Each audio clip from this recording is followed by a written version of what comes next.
What up guys, welcome back to another video. In this video, I'm going to be helping you guys stream on OBS any platform that you want. This isn't the typical video I'll record since I'm a Fortnite streamer. Of course, if you guys want to support me, you guys can use code RyanJ in the shop. It's just on the right hand side of your screen. And of course, if you find this video helpful, drop a like, drop a sub, and comment down below if you guys have any questions or any video ideas. If you guys want me to further explain anything throughout OBS or even Streamlabs OBS. Besides that, let's get on to the video. Alright, so the first thing you're going to want to do when streaming to OBS is of course download it. All you're going to do is just go into your search bar, go to OBS download, click the first link that's going to be there, and you're going to see something like this. It's going to be download installer, download anything, and you're going to click on download installer and download to your desktop. Of course, after that, you're going to open the file.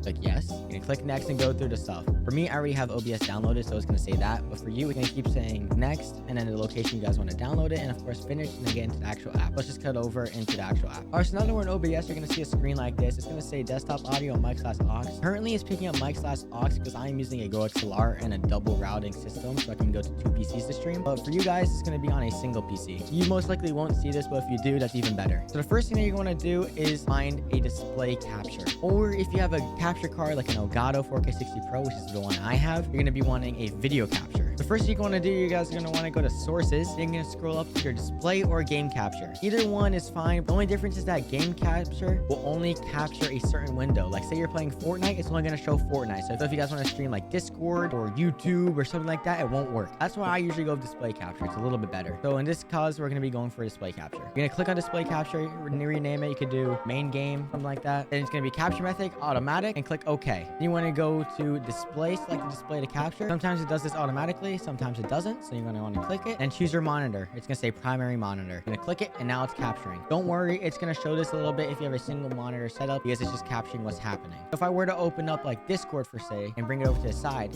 you can see that Discord is in the back. So now that you have your main capture done, you're going to want to set up an audio device. So what you're going to do, you're going to click the plus, then you're going to go to audio input capture. You're going to click on this, you're going to click on OK, device, and then choose your device. In my case, I use a GoXLR, so I have a line in line out cable, so it doesn't really help my cause. But if I were to do this, I could just choose chat mic. This is my primary microphone. In this case, I'll be clicking chat mic. Click OK, and you're good. Now you have the game and your audio. If you see, it's going double on the right in the audio mixer because it's capturing my mic as the audio input capture and the mic aux. Like I said at the beginning of the video, mine picks up the mic aux because I already have a GoXLR and I'm routing to do two PCs. But in your case, it would just show audio input capture. Just make sure that's working. And then if you guys want to adjust for settings, you click on the three dots, you click on filters, and you can add any filter you want. It could be compressor, gain, limiter, noise gate, noise suppression, anything like that, guys. So now that we have the display capture good and we have our audio input capture, you guys can add other things if you want to as well. There's multiple other choices. You could do a browser source if you want to set up alerts to like stream elements. You could do an image if you want to put like a picture of Chun-Li, or you can even put some text on the screen if you guys want to say like subscribe to my YouTube channel. After you have this main thing done with your sources, you could add scenes if you like. There's like scene templates if you guys want to add that as well. You could just search up a scene template for OBS, download it, and add it in, or you could just leave it as is. So then once you have all this done, you're going to want to go to your settings. The first thing you're going to want to do is you're going to want to go to your stream. You're going to choose the service that you want. In my case, it's going to be YouTube, and then you just connect your account, or you can just stream key. Either way works. After you connect your stream, you can also do custom ones to like TikTok and stuff like that as well. You just need your stream URL and stream key as well. Next, you want to go to your output. Make sure everything here is good. Depending on your internet, you always want your bitrate like at the lowest 6,500, at the highest 10,000. I can go up to like 40,000 because I have fiber, but for most people, it's probably going to stay around the 6,500 to the 10,000 kilobyte range. After that, you're going to go to your audio. It should show in your mic/aux your actual microphone. If not, make sure it does. In my case, it doesn't because it has a default mic. It's through my GoXLR, like I said again, so I don't have to have anything like that. Besides that, make sure you guys have a mic/aux audio, your main mic, and that's it. Nothing else should be enabled besides one that's just default to capture the game. Then you're going to want to go to video. Make sure your canvas resolution is exactly what you want. So if you have like a 2K quality hertz monitor, you're going to want it to be 2560 by 1440. Or if you have a regular monitor like most people, 1920 by 1080, make sure you guys are both 1920 by 1080. You can also go down FPS values and change the amount of FPS you want. This can affect strain on your PC. So if you're a lower end PC, you might want to put this down. If you have a higher end PC, you can put it up to 60. I prefer 60. I wish it was higher FPS values, but unfortunately, we're stuck to 60. Hotkeys, you don't really need this. Some people do, some people don't. I personally don't like this, but if you were to like press a button, like say you were to press period and it'll switch your scene to game to like a be right back, or like the game to a big camera for your face cam so everyone can see you. You can do stuff like that through the hotkeys by scrolling down and finding the source and scenes. Besides that, you don't really need to look at anything else. Accessibility, you don't really need, and advanced, you don't really need either. After you're done with that, you're gonna click apply. I didn't change anything, so it's not highlighted. You're gonna click apply, click OK. After that, you have everything done. Then what you're gonna want to do is you're gonna want to click start streaming, and then it'll go live on whatever platform you're going. Preferably make sure it's private so you can see. If not, then it'll be public, but make sure everything is working. Troubleshooting anything like this, if it's not capturing game or audio, the first thing you guys always want to look to is your sources right here for your display and your audio input, as well as make sure that your desktop audio is capturing something. For example, like if I were to play a Fortnite clip that I have right here on the side of the screen, you're gonna see around desktop audio over here that the bar is gonna start moving.